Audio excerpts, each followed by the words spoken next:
కాంగ్రెస్ ప్రభుత్వం అభయహస్తం పథకాన్ని తిరిగి ప్రారంభిస్తుంది. గత బీఆర్ఎస్ పాలనలో ఈ పథకం ఆగిపోయింది. దాంతో లబ్ధిదారులైన మహిళలకు మనీ రాకుండా పోయింది. ఇప్పుడు కాంగ్రెస్ ప్రభుత్వం తిరిగి ఈ పథకాన్ని అమలు చేస్తోంది. లబ్ధిదారుల అకౌంట్లలోనే మనీ జమ చేస్తామని చెప్పింది. దాంతో లబ్ధిదారులైన స్వయం సహాయక బృందాల మహిళలు ఆనందం వ్యక్తం చేస్తున్నారు. జనవరి 26న తెలంగాణ ప్రభుత్వం రైతు భరోసా, ఇందిరమ్మ ఆత్మీయ భరోసా, ఇందిరమ్మ ఇల్లు, కొత్త రేషన్ కార్డులు ఇస్తుండటంతో అభయహస్తం డబ్బులు కూడా సెటిల్ చేయాలని ప్రభుత్వం నిర్ణయించింది. అందుకు తగినట్లుగా అధికారులు ఏర్పాట్లు చేస్తున్నారు. పేదరిక నిర్మూలన సంస్థ ఇప్పుడు గ్రామాల్లో లబ్ధిదారుల జాబితాను రెడీ చేస్తున్నారు. నెలాఖరులోగా మహిళల అకౌంట్లలో డబ్బు జమ కాబోతోంది. మహిళలు పొదుపు చేసిన సొమ్ము తిరిగి వారికి రాబోతోంది.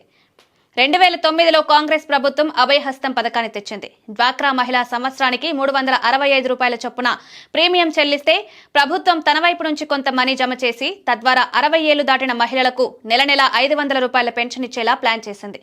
కుటుంబంలో 9, 10 ఇంటర్, ఐటీఐ చదివే విద్యార్థులుంటే వారికి సంవత్సరానికి 1200 రూపాయల చొప్పున స్కాలర్షిప్ ఇచ్చేది. అభయహస్తం లబ్ధిదారు సహజంగా చనిపోతే 30,000 రూపాయల పరిహారం, ప్రమాదంలో చనిపోతే 70,000 రూపాయల పరిహారం ఇచ్చేవారు. 2014లో అధికారంలోకి వచ్చిన బీఆర్ఎస్ ప్రభుత్వం అభయహస్తం పథకాన్ని ఆపేసింది. కానీ డబ్బును వెనక్కి ఇవ్వలేదు.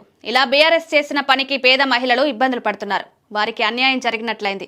ఇప్పుడు తెలంగాణలో కాంగ్రెస్ ప్రభుత్వం అధికారంలోకి వచ్చింది కాబట్టి పాత లెక్కలు సరిచేస్తోంది.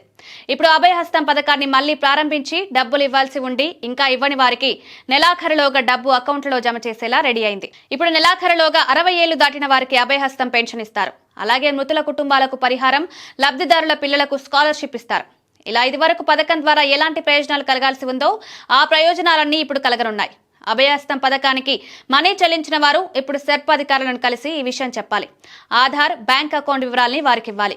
లబ్ధిదారుల జాబితాలో తమ పేరుండేలా చూసుకోవాలి. తద్వారా నెలాఖరులో తమ అకౌంట్లోకి మనీ వచ్చేలా చేసుకోవాలి.